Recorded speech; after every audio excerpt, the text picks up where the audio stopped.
Hi, I'm Tim. Welcome to our channel and thanks for logging on. If you like these videos, please subscribe to our YouTube channel right here at Watchbox Reviews. I'd really appreciate it and I update daily. If you like this watch, you can purchase it on thewatchbox.com. Buy, trade, and sell luxury watches on thewatchbox.com. Back in 2013, this was the supercar of the Zenith Baselworld lineup. It is the Zenith El Primero lightweight with striking 10th caliber 4052. This is a sensational 44.6 millimeter aluminum, titanium, and carbon fiber construction with elements of sapphire, Nomex, and rubber thrown in for good measure. Let's dive right in. Back then, this was a $22,000 watch and a 100-piece limited series combining the striking 10th movement with the compound case construction that renders the entirety of this watch, that is the entire thing fully assembled with the strap, 74 grams. The movement weighs 15.4 grams and it's created entirely of titanium. The entire watch head weighs 42.7 grams. Do you see where I'm going with this? This is practical technology because it creates a feather-light oversized watch on your wrist that is supremely comfortable and hypoallergenic. Now my wrist is 16 centimeters in circumference, and you'll note that the watch is big. It wears small though, whereas a standard Rolex Datejust can weigh well over 100 grams on a bracelet. This thing is feather light, and although it is large at 44.6, it's relatively slim at 13.3, so it will slide underneath the cuff. It's very broad from lug to lug at 53 with relatively long straight lugs.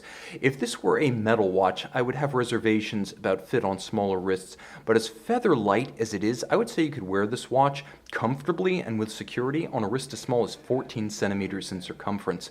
Now the strap is special. First of all, on the top, it is Nomex, which is a high-tech, highly resilient, highly fire-retardant material often used for racing suits and racing gloves.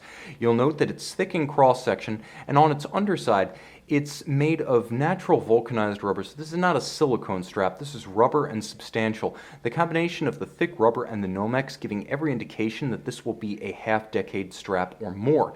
Now there is a large titanium DLC-coated double deployant clasp. Very substantial, also beautifully detailed. You can see how even the pin snaps are spring-loaded and made of ceramic to maintain the tolerances and the crispness of the closure over time. Now you will note that one of the swing arms doubles as a spring for a trigger system, so this is not a friction-fit clasp. You do have to positively disengage it. The watch, as light as it is, probably wouldn't be inclined to yank open a friction-fit clasp, but again, with a $22,000 original retail, why chance it? The triggers were the right way to go, and even the bottom of the clasp is nicely curved to trace the arc of the underside of your wrist. And you can see that the strap has no real constraint against the case flank. You can pull it straight down, so once again, you can wear this watch on a small wrist, even though normally I would never recommend a watch this large for a 14 centimeter circumference wrist. Proceed with confidence due to the lightness of the case.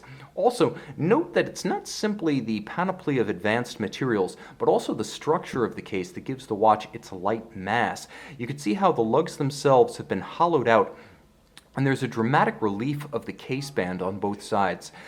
Note on the crown side, not only are the crown and chronograph pushers DLC coated, but they are themselves crafted of titanium. The case is entirely of woven carbon fiber, as is the case back, and the inner canister for the movement itself. So there is an inner case that endows the watch with its 100-meter water resistance. That has been created from ceramized aluminum, so both very hard and very light. Now let's get a little bit closer to the watch so you can better appreciate its open dial. The open dial is part and parcel to the appeal of the watch. First, because you can see things like the date jumper, the date cycling gear. You can see the motion works that control the hands at center just underneath the hands themselves. You can see there's a skeletonized date disc that lives right on top of a red highlight. So although you can see the date running the entire circumference of the dial, it's highlighted within its aperture over the red base. You have an interesting tricolor register system for the chronograph, and the chronograph operates a bit differently than you might expect. First, what you're looking at is a 10-second cycle of the dial, the idea being that with the El Primero beating 36,000 vibrations per hour 10 times per second, it can be difficult within the space of 1 second on the dial to distinguish 5, 6, or 7 tenths of a second. So to make it easier to read those tenths, spread 1 second out over what would conventionally be the space occupied by 6 seconds on the dial. Then you can fully read those tenths. After all, what's the use of a chronograph that reads to the tenth of a second if you can't read it? This solves that problem. It also creates a crazy foudroyant appearance that's sensational to look at and a surefire conversation starter. You do lose some functionality, but you also gain some. Not only can you read the chronograph precisely down to small increments, but let's face it, most of us don't time things that amount to over hours. We typically time things that amount to seconds or minutes with a chronograph. Therefore, it's useful to have a chronograph that can measure up to 60 minutes. Most only measure 30. This watch has a 60-minute register. It also has a 60-second register, and then there's constant seconds, which continue to advance whether the chronograph's running or not at 9 o'clock. So you actually wind up with a more usable chronograph in that you can read fractions of a second, and you can read minutes up to 60. This is great if you work in a law firm or some professional environment where you like to bill hours and you have to bill fractions of hours. It's easier to read a 60-minute scale and just mentally keep track of hours than it is to start adding up 30-minute blocks. So I actually appreciate the reduction of the registers here. You will note that there is a tremendous three-dimensionality to this dial. It has wonderful depth to it. You can see the titanium base plates of the caliber 4052, but things get better, and I mean next level better when you turn the watch over. Here's where you can see the 4052 with its 31 joules beating away at 36,000 vibrations per hour, and you can see the unique 100 tooth silicon striking 10th wheel. So you can see how the system drives off the chronograph clutch, and we may as well turn everything over so you can see it to better advantage. But here you can see the conventional chronograph column wheel, the levers and horns, as well as the lateral clutch, and you can see the clutch moving into and out of contact. You'll also note as it moves out of contact with the mechanism, you can see the recentering hammers acting at center.